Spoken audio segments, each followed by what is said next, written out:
Well, you outside now setting up structure for, you're talking about it. Yeah, I have the Rugged Road to Recovery retreats.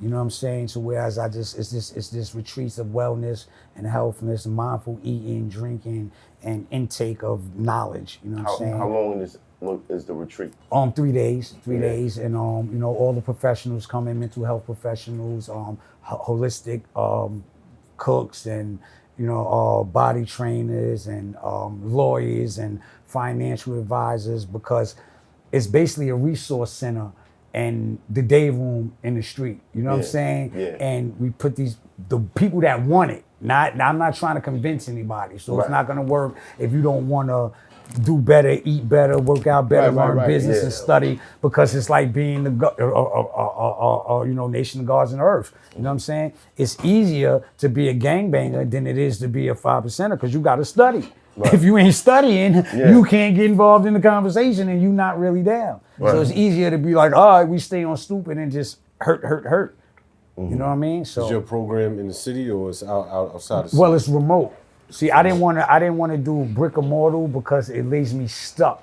And I'm like, yo, this jewel and this information needs to be mobile. To be out. So, you know what I mean? I do them upstate in cabins. I do them in, you know, farms in different states, and just move around. Because I know if you bring, what happened to me was, in the neighborhood, even though I left, I came back and it didn't work for me. So I take them away, you know what I'm saying, and do it for them days.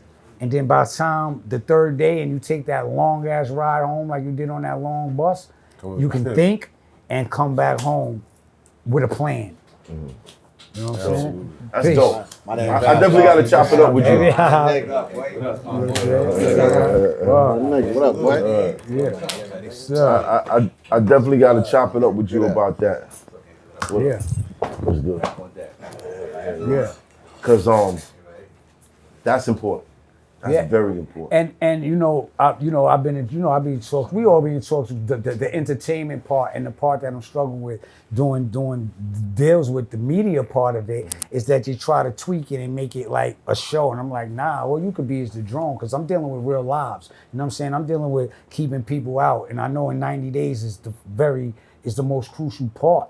You know what I'm saying? People always tell you when you come out, get a job, right? And you sitting on the couch, right? And drink the last Kool-Aid, but how?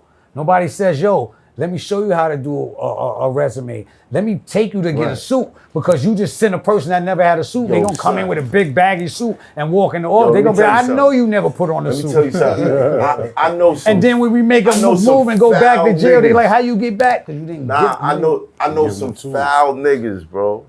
Foul niggas that was charging niggas for a Gmail account. See what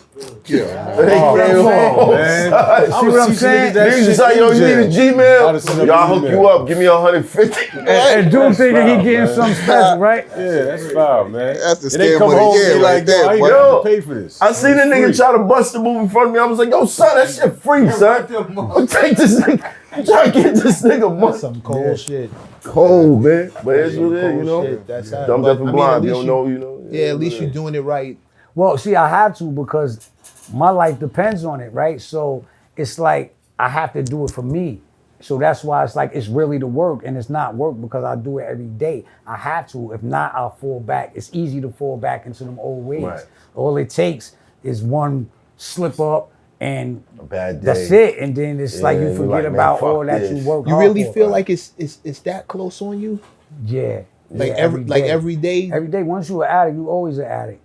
Really, you know what I'm saying? Like some days I sit there and you know, I can have a drink or coffee and my body would be like, yo, you need some dust. Like my mind would tell me that. I know, I hear it. I didn't know you and were I'm like, yo, hold on, chill. I didn't know you were addicted to anything. Oh, see me, I was, PCP. I was, yeah. Wow. And it's still, I used to 139 from Linux, BIGGA. Like that's how we got close. That was my spot. You know what I'm saying? Well, what age? Because I'm still picturing a kid who went left. Yeah. What age did you pick that habit up? I didn't even start anything, to be honest, probably till I was about 17 years old, 18 years old. Still a kid. Before then, I didn't even dabble in no type of substance abuse. But again, with fame and things like that, you start being in the mix and influences. And of course, you got the paper, so people are going to be like, let's get another bag. Let's get another one. another one. And then when you crash your whole life, none of them people were there. No radio people, no interview people, no nobody. And then as a kid, you look like, oh, you know what I'm saying? I remember being in there calling lawyers like, yo, I'm facing 30 years, help me. With the RZA gonna, who's gonna handle this? And then it's like, all right, kid. It's like, oh, reality. All right. That's you know where the money went, to the habit. No, the money ain't not to the habit, to every habit. My habit, my mom's habit, my family's, you know what I'm saying, wants and needs in the neighborhoods, you know what I'm saying? Like, I was like little Robin Hood, you know what I'm saying? Like grown man, a kid buying grown men sandwiches. Right. And that's not to kick nobody, but they know, like, nigga, I was footing the bill. Right. You know what I'm saying? But you know how life goes. You can do all that and then hit the bottom, and the same people who did all that will act like you're not even there.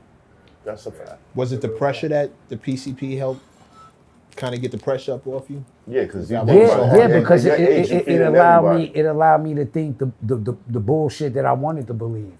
That I wanted to believe, that I was telling myself. Which was? You know what I'm saying? All type of things, that I was this person that I really wasn't. This character that developed, that I said, oh, I have to be like this to be protected, to protect myself, because who else is gonna protect me? Because when I had the opportunity to be protected, no one protected me. Not the neighborhood, not the clan, not like nobody. Right. So now, today, I have to go back and protect that little kid that wasn't protected, that I feel. You know what I'm saying? The OGs, this is something that needs to be said. And that's no shot to nobody. It's something that, and that's something I hear that's just been said and said like, oh, everybody's an OG. You ain't an OG because you got some age. You an OG because of the man that you are. The man that you are. I'm not going up the block with you or nobody else up in here if I don't have a certain amount of influence and control over you. And this man will tell you that. And that's not in a bad way. So if I see a ditch right there that you about to walk in, and I say, yo, you respect that. If you don't respect that, I ain't going nowhere with you. And all you OGs need to adapt that, because that is the problem. We allowing young dudes to do what they want to do and run amok, and we're not keeping control of the situation. You see them getting ready to walk in the ditch. Yo, my man, you stop, you stand still. You here on the side of me. If he don't do that, then yo, you're not even supposed to. I want to go outside across the street to the store with you. Right. And if we all was moving like that, that would set a whole different thing that's going to let you fall in the ditch and then talking to you. How you fall in the ditch? Well, you knew the ditch was there. Yeah. I asked one of the elder guards a question. I've been waiting for years to ask him, and I just wanted to know the secret, you know what I'm saying, to navigation, and you know what I'm saying? And they told me it was the measurements, right? And then it made sense because, you know, ingredients and measurements makes a thing. So I had to learn to do the same things that keep me out of prison, right? To my relationship with my family, to everything. It took me a long time to realize, oh, it's like math. What you do to the front number, you gotta do to the back number. Right. It seems so simple now, but it was the hardest thing to get. And then once I got it, I was like, all along, man, I done wasted 20 joints of foolishness. Right. But you get it when you're supposed to get it. Right. And you share it to people, and they get it. And that's it. As long as I do that, I did my duty to civilize it. That's it. Right. You know what I mean? Now, Hood. But there's a lot of that you didn't have to go down that road. Right. I could tell there could have been a lot of internal issues there, but you took responsibility for your actions. Yeah. Right? Yeah, I'm not saying nobody did nothing else wrong, but I just say, you know what? To save me a peace of mind, whatever. You know what? This is my part I played. All right, it's all love. I'm not gonna put myself back in it though. It's hot for trapper turn smack rapper.